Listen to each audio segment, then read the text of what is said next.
Hello guys, welcome back to our channel మీ తెలుగు అమ్మాయిలు. So ఈరోజు మనం ఈజీగా అండ్ ఇన్స్టెంట్గా అయిపోయే దోశ ఎలా ప్రిపేర్ చేసుకోవాలో చూసేద్దాం.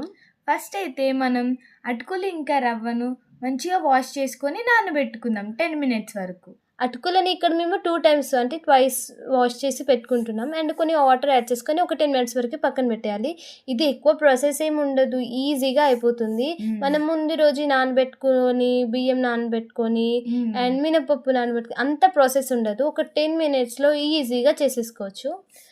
ఇప్పుడైతే మనం ఆ నానబెట్టుకున్న వాటిని మంచిగా మిక్సీ పట్టుకుందాం. అండ్ అలాగే దాంట్లోకి కొంచెం కర్డ్ని కూడా యాడ్ చేసుకొని మేమైతే ఇక్కడ మిక్సీ పట్టుకున్నాం. అండ్ ఇక్కడ మేము చూడండి, మాకు కన్సిస్టెన్సీ అయితే పర్ఫెక్ట్గా వచ్చింది. సో వాటర్ ఎక్కువ యాడ్ చేయొద్దు, అలానే తక్కువ కూడా యాడ్ చేయొద్దు. అది మునిగే వరకు యాడ్ చేసుకోండి, వాటర్ సరిపోతుంది.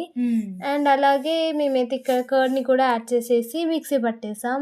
అండ్ మనకి కన్సిస్టెన్సీ అయితే ఇలా వస్తుంది. దీంట్లో కొంచెం సాల్ట్ యాడ్ చేసుకొని ఒకసారి బాగా తిప్పేసుకోండి. తర్వాత చూడండి, సౌండ్ అయితే ఎంత బాగా వస్తుందో. మేము ఈ సౌండ్ వేయగానే ఓకే వచ్చేసింది అనుకున్నాం. అండ్ వేయగానే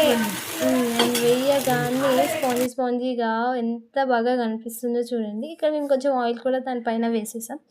వేసుకున్న తర్వాత ఒక 1 minute వరకు మీడియం ఫ్లేమ్లో అలాగే పెట్టి ఉంచేసాం.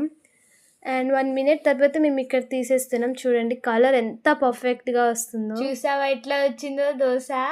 నేను చేసింది కదా, ఆ మాత్రం ఉంటుందిలే. ఐడియా ఇచ్చింది ఎవరు?